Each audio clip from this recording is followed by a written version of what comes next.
Так, щупчик он бежит. Щупчик бежит, бежит, бежит. Весь мокрый. А вот болтается. Пластмасска прослабла. Она просто и бежит по мотору на коробку. Короче, срочно надо щуп новый заехать взять завтра. Сегодня выходной в магазине. Вот тут был пробой.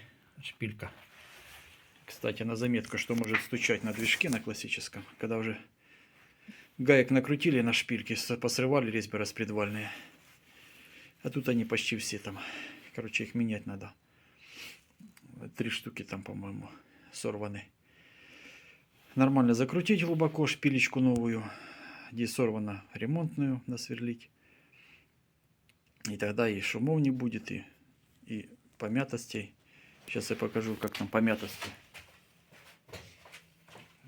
Помятости. Вот видно, что назревает новый пробой. Видите, вот помятость. Вот одна. А вот вторая. Вот они стуки, ребятки. Вот они стуки. Вот это можно понять, где шпилька уже выкручена чуть-чуть. Или по 2 гаечки. Вот она тут. Видно по следам. Ну все. Заснимем еще холодный запуск потом. Завтра, наверное. На этом выборе. И я его сниму. Будет ждать приезда копейки. И я потом его просто-напросто туда поставлю.